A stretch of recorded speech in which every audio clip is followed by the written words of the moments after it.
제15차 의원총회를 시작하겠습니다. 다음은 국민의례 순서입니다. 모두 자리에서 일어나 태극기를 향해 주시기 바랍니다. 국기에 대하여 경례.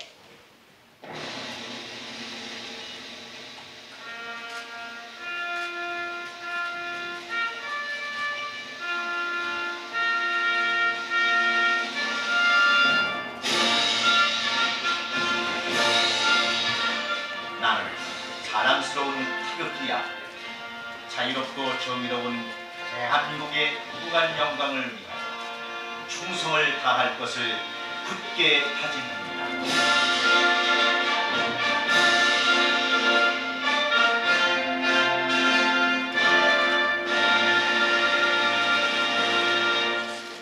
바로 이하 의례는 생략하겠습니다. 모두 자리에 앉아주시기 바랍니다. 다음은 모두 발언이 있겠습니다. 유승민 대표님께서 모두 발언해 주시겠습니다.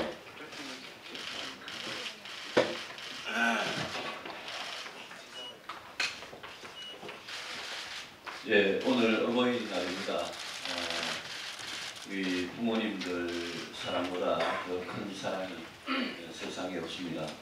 이 세상의 모든 어머니, 아버지께 진심으로 감사드리고 저희 바른미래당은 가족의 가치, 그 소중함을 지키기 위해서 최선의 노력을 다하겠다는 말씀을 드립니다. 내일 5월 9일은 대선 1주년이고 모레 10일은 문재인 대통령 취임 1주년입니다. 문재인 정권 1년은 참으로 많은 일들이 있었습니다. 안보는 북의 핵미사일 때문에 위기를 겪다가 남북 정상회담에 이어서 미국 정상회담으로 비핵화 담판을 하게 된 것을 긍정적으로 평가합니다. 우리는 지금 북한 핵폐기 성패의 갈림길에 서 있고 이제 시작입니다. 문재인 대통령과 이 정권이 남은 임기 동안 이 비핵화만큼은 반드시 성공적으로 완성해 줄 것을 기대하고 지켜보겠습니다. 지난 문재인 정권 1년간 가장 잘못한 것은 경제, 교육, 민주주의와 인사입니다. 경제는 3% 성장이 반도체 착시에 완전히 갇혀있다고 이야기할 만큼 반도체를 제외하면 우리 경제의 성적표는 더 민낯이 드러나게 됩니다. 무엇보다도 소득주도 성장의 실패를 지적하지 않을 수 없습니다. 일자리 정부라고 이야기했지만 일자리 정책도 실패해서 일자리를 만드는 정부가 아니라 일자리를 없애는 정부라는 현장의 평가를 받고 있습니다. 최저임금의 급격한 인상 또 세금으로 공무원 일자리를 늘리는 이런 정책에만 집중을 하고 우리 경제의 근본적인 경쟁력을 강화시키는 그런 성장 전략이 없었다는 점은 뼈아픈 지적으로 받아들이고 지금이라도 문재인 정부는 경제정책의 방향을 근본적으로 전환하기를 강력히 촉구합니다. 늘 되풀이 이야기하는 거지만 소득주도 성장으로는 성장을 할 수 없고 혁신 성장으로 나아가야 하며 그것은 노동개혁과 규제개혁에 달려있다. 그런데 이 정권은 노동개혁과 규제개혁에 대해서는 지난 1년간 최소한의 성의조차 보이지 않았다는 점을 지적합니다. 최저임금의 급격한 인상에 대해서는 5월, 6월에 내년 최저임금에 대해서 물가 상승률만큼의 실질 최저임금 동결을 거듭 촉구하고 입법이 되었습니다만 노동시간의 단축에 대해서도 현장에서 들려오는 목소리를 겸하게 수용해서 속도 조절을 해야 우리 경제에 미치는 충격을 최소화할 수 있다고 생각을 합니다. 공무원을 급격하게 증원시키는 세금 일자리 정책은 중단하기를 거듭 촉구합니다. 교육 정책은 정책이 없고 실험만 있었고 무능하고 무책임한 이 정권의 교육 정책 담당자들을 그대로 두고는 도저히 이 가망성이 보이지 않는다라고 지적을 합니다. 민주주의의 이 실종에 대해서 정말 이 정권은 입이 10개라도 할 말이 없을 겁니다. 권력이 국민 앞에 겸손하지 못했고 인사, 청사 등 여러 가지 실정에 대해서 국정의 최고 책임자가 진심으로 사과하고 반성하는 모습을 볼 수가 없었습니다. 던킨 게이츠에서 보여주듯이 국가기관이 정치 권력의 주구가 되었던 점은 또 언론을 통제하고 공영방송을 장악했던 점, 이런 점들은 그렇게 욕하던 이명박 박근혜 정부와 조금도 다를 게 없었습니다. 적폐를 청산하겠다고 하면서 과거 정권에 대해서 보복을 하고 자신들이 적폐는 쌓아가고 있을 뿐입니다.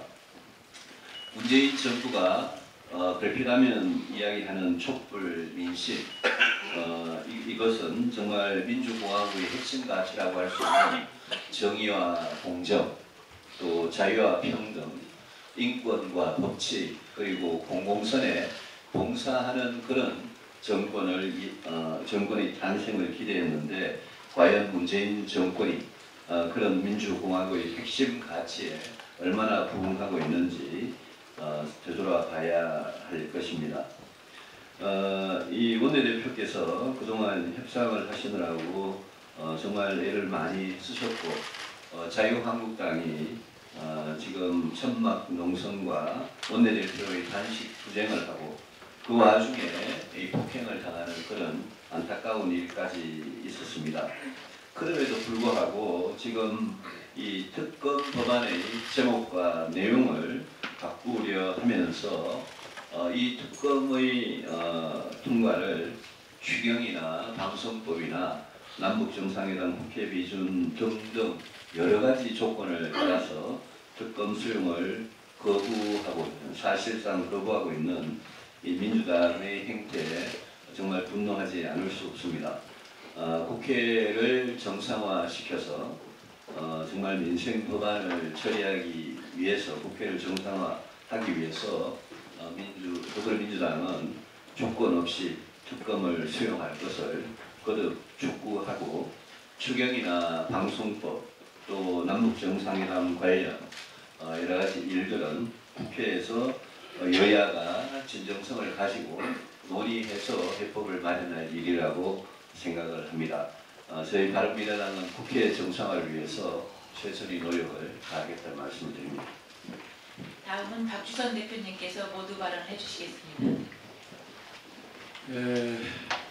문재인 정부 1년을 이야기하자면 시간이 몇 시간이라고 부족합니다. 좋은 점을 이야기하는 것이 아니라 아쉽고 안타까운 점, 또 비난해야 할 점, 비판해야 할 점이 그렇게 많겠습니다. 문재인 정권은 원칙은 메모리 되고 책임은 실종이 됐을 뿐만 아니라 협치는 파기가 되고 인생은 완전히 파탄난 데다가 응업은 지금 난무를 하고 있습니다. 과연 이것이 촛불 민심을 촛불 혁명이라고까지 격상시키면서 이 정권의 탄생의 정당성과 도덕성을 강조했던 정권에 대한 평가가 맞는 것인지 묻지 않을 수가 없습니다. 박근혜 정권에 대한 반면교사 정권이 되기를 기대했었는데 박근혜 정권에 대한 배우고 익히고 잘못을 배우고 익혀서 더 잘못한 박근혜 정권을 깜치는 그런 문재인 정권이라고 이야기를 하지 않을 수가 없습니다. 지금 국민의 삶이 문재인 정권이 들어와서 얼마나 더 나아졌는지 한번 국민 여러분께 묻고 싶습니다. 그토록 적폐를 청산하자고 외쳤던 정권이 적폐 청산이 과연 적폐청산의 자격과 원칙에 대해서 많은 의문을 제기하는 문재인 정권의 적폐청산이라고 생각합니다.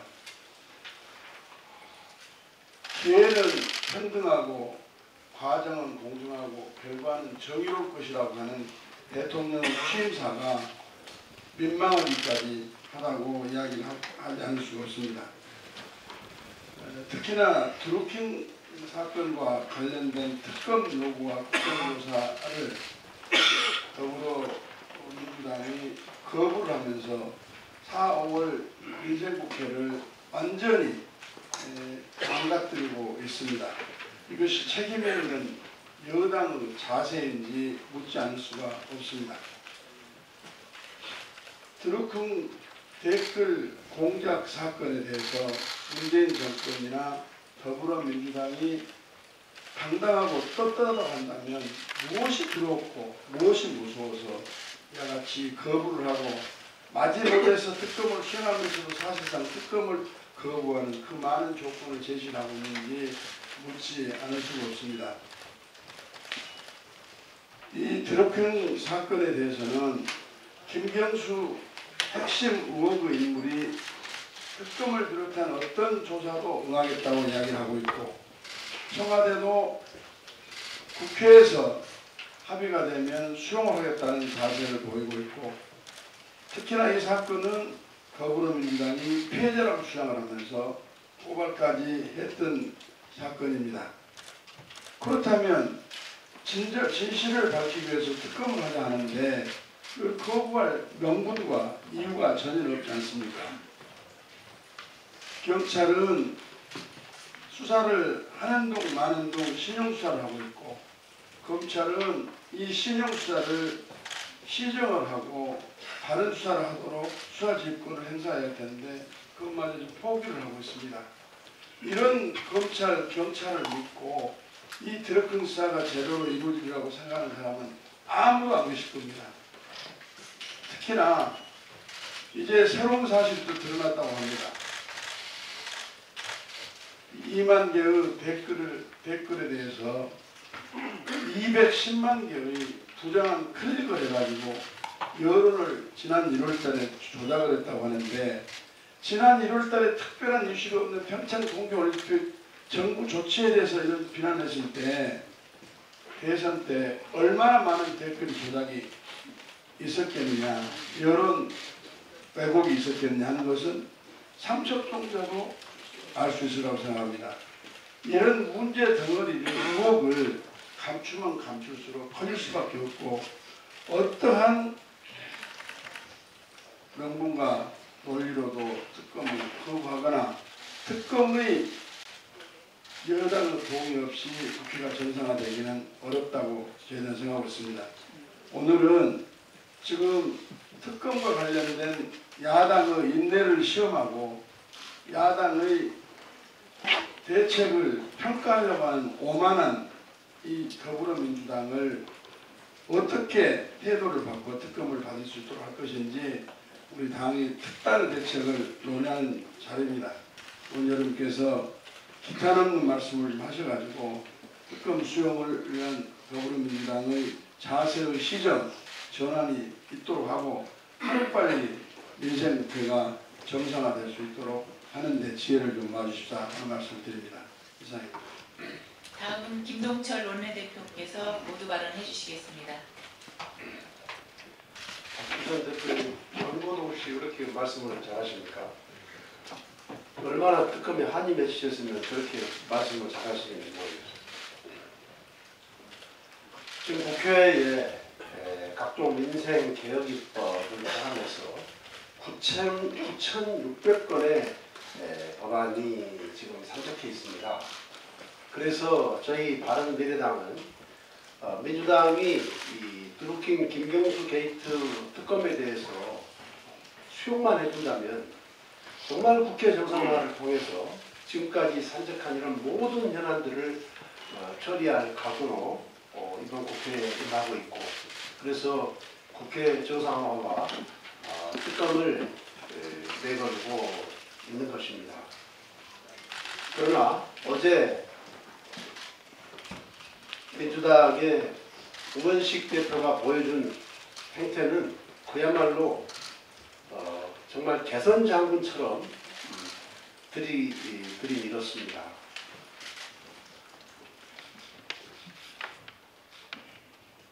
남북 정상회담과 관련해서 결의안을 통과시켜라.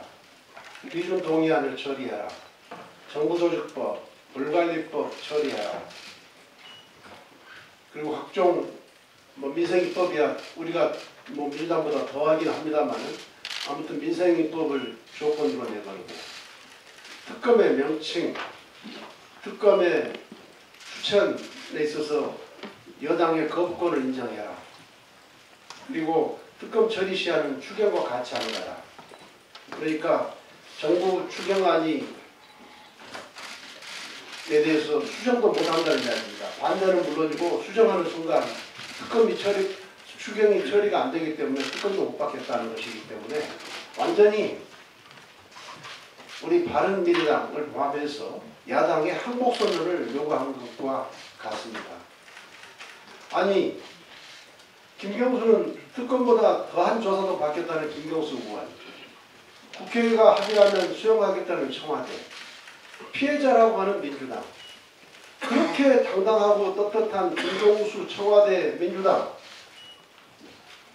그렇게 당당하고 떳떳한데 무슨 특검에 그렇게 전제와 조건이 붙고 도저히 야당이 수용할 수 없는 조건들을 요구합니까? 자신들이 당당하고 떳떳하면 오히려 특검을 야당에게 요구해야 될 것 아닙니까? 이것은 결국 국회 정상화는 안중에 없고 국민을 속이고 우롱하는 이중적 행태다. 저희들은 그렇게 규정합니다. 집권 여당의 이 무책임의 끝이 어디인지 정말 국민과 함께 비판하지 않을 수 없습니다. 거기다 방송법은 쏙 들어갔습니다. 방송법 합의까지 해놓고 나서 이제 특검을 받아야 되기 때문에 방송법은 합의 못 해주겠다는 겁니다. 아니 방송법이 특검을 수용하면 못 받는 법이고 특수본을 수용하면 받을 수 있는 법입니까? 이제 해방 이후 처음으로 방송의 독립성, 공정성, 중립성을 확보하기 위해서 이제 자유한국당까지 찬성하고 있기 때문에 국회의원 280명이 찬성하는 법안을 놔두고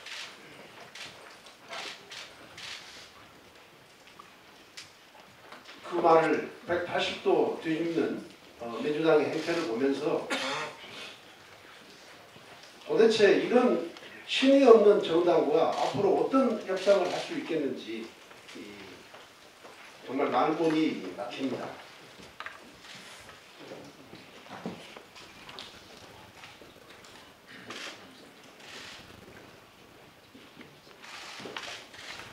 민주당이 이렇게 당당하고 떳떳한데 왜 추경을 포기하면서까지 특검을 거부합니까? 이렇게 당당하고 떳떳한데 왜 민생개혁입법을 처리를 포기하면서까지 특검을 거부합니까? 이것은 결국 이렇게 단정할 수밖에 없습니다. 민주당도 청와대도 김경수 의원도 당당하지 않다. 결코 떳떳하지 않다. 문재인 대통령이 이 사건에 직간접적으로 연루된 것이다. 김정숙 여사도 알고 있었다. 민주당이 조직적으로 개입했다. 이렇게 저희 바른미래당은 규정하겠습니다. 그렇기 때문에 문재인 대통령과 민주당과 김경수 의원이 드루킹 특검을 못 받는 것이다. 그렇게 규정할 수밖에 없습니다. 지금이라도 당당하고 떳떳하면 드루킹 특검을 받으십시오. 그리고 합의까지 한 방송법 개정안 이번 국회에서 처리해서 해방 이후 처음으로 KBS, MBC 사장, 영국의 BBC나 일본의 NHK처럼 국민이 믿고 의지할 수 있는 그런 공영방송으로 만들어 주시기 바라겠습니다.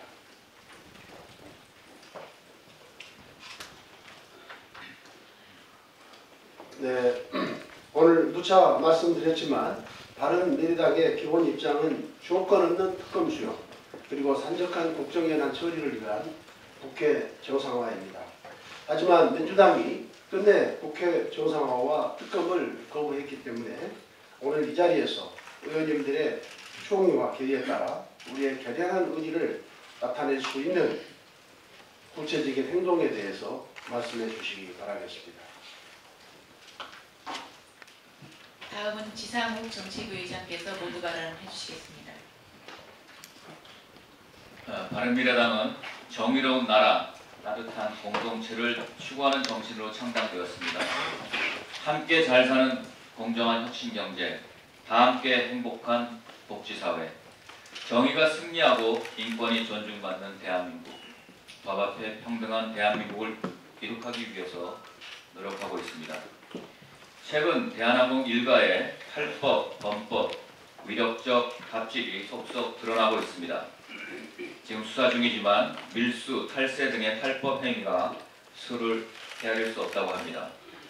또한 위력적 갑질로 인천공항 호텔에서는 새벽 4시에 호텔에 아무런 직책도 없는 이명희 씨가 연회장을 청소하는 직원들에게 전기가 아깝다고 전기를 끄고 탄광에서 쓰듯 헬멧에 소형 라이트를 부착하고 청소를 하라고 했다고 합니다.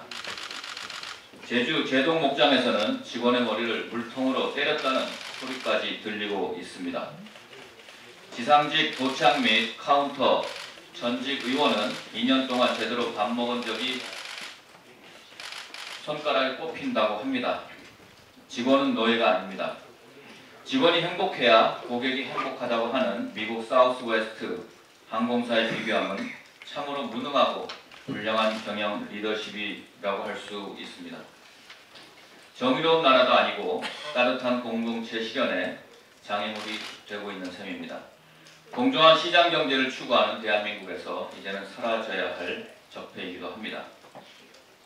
대한항공의 지주 해석격인 한진칼을봉은 조양호 일가가 28.98%, 국민연금과 한국투자신탁운용이 19.5%를 차지합니다. 대한항공에서는 한진칼이 29.96%, 국민연금이 11.67%를 차지합니다.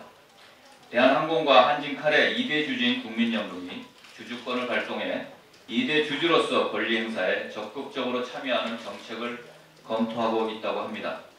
늦었지만 환영할 일입니다. 국민 세금으로 구성된 2대 주주로서의 역할을 제대로 하지 못했을 때 지금 나타나고 있는 한국 GM 사태에서 산업은행의 무능함, 무책임함을 국민연금은 다시 재현해서는 안 될 것입니다. 머지않아 미국과 북한의 회담 시간과 장소가 정해질 것이라고 합니다. 또 한미 정상회담, 미국 정상회담 열리고 그 후에 북중, 한러, 남북미, 남북미중 회담도 열릴 수 있다고 합니다. 과거, 현재, 미래를 망라하는 완전한 북핵 폐기를 위해서는 적절한 시기에 자유민주주의 기장경쟁 체제를 함께하는 한미일 정상 간의 정상회담도 열리는 것이 바람직하겠습니다. 그래서 우리가 우려하는 최악의 상태인 ICBM 중지, 핵무기 물질의 제3국 이전 금지로 북핵이 마무리되는 것을 막기 위해서라도 한국과 일본이 공동 목표로 미국과 협의하고 때론 미국을 압박하기도 해야 됩니다.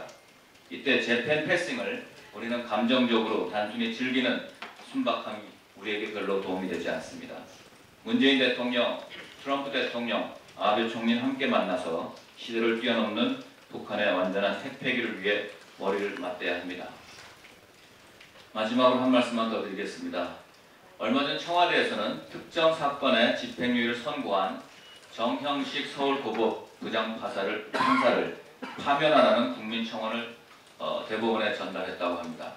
법조계에서는 삼권 분립과 법치주의를 해치는 행위라는 심각한 지적이 나오는 가운데 청와대는 사법부가 독립적 권한을 가진 만큼 청원 내용을 법원 행정처에 전달하겠다고 이미 밝힌 바 있다라고 답변했습니다. 이는 헌법 106조 1항 법관은 탄핵 또는 금고 이상 형이 선고에 의하지 않고는 파면되지 않는다고 규정. 또 법관은 헌법이나 법률을 위반했을 때 파면될 수 있다는 규정을 위반한 것입니다. 이는 법과 양심에 따라 그 어떤 압력에도 굴하지 말고 재판하라는 헌법이 보장하는 국민의 뜻을 거스르는 것입니다. 삼권 분립의 정신을 해치고 국민의 기본권을 침해하는 행위이기도 합니다. 20만이 5천만의 기본권을 침해하는 것입니다. 법관의 독립을 침해하는 어떠한 시도도 온몸으로 막아내겠다고 했던 김명수 대법원장, 지금 어디서 무엇을 하고 계십니까? 이에 대한 입장을 내놓으셔야 할 것입니다. 이상입니다. 공개 발언하실 의원님 안 계시면 지금부터 회의를 비공개로 전환하겠습니다. 하태경 최고위원, 하태경 최고위원님 모두 발언 있겠습니다.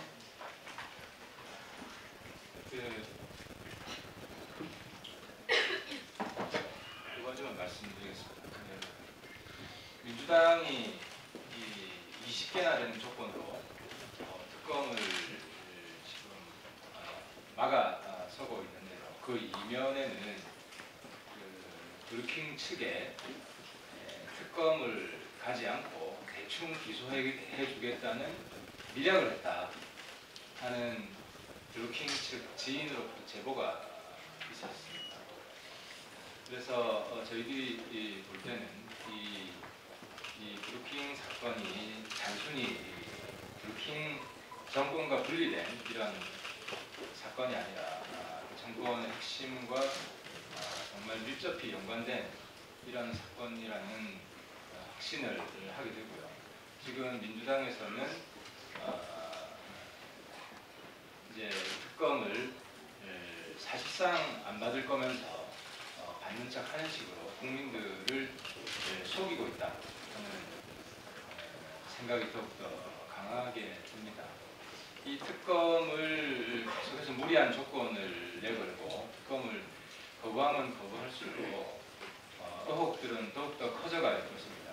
그리고 드루킹과 관련된 사람들이 많기 때문에 다양한 제보가 오면서 이 드루킹 사건이 정말 권력의 향배를 좌우하는 그런 사건으로 비화될 수 있다는 것을 한 번 더 경고하고요.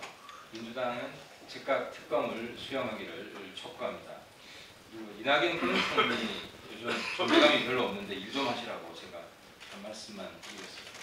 이낙연 국무총리가 4월 17일 날 지난달에 친환경 제품이라고 상을 줬는데요. 이게 친환경 제품이 아니라 반환경 제품입니다. 이게 뭐냐면 페트병인데 이중 페트입니다. 그러니까 페트병 플라스틱이 이중으로 되어 있어가지고 안은 칼라색으로 되어 있습니다. 이런 페트병은 재활용이 불가능합니다. 여기 있는 같은데. 근데 상을 준 이유가 국무총리상 친환경적이기 때문에 줬다. 그래서 이낙연 총리가 반환경 제품을 친환경 제품으로 둔갑시켜서 상을 주게 된 경위에 대해서 이건 진상 규명을 해야 됩니다. 어떤 반환경 제품을 만든 회사의 로비가 있을 수도 있고요.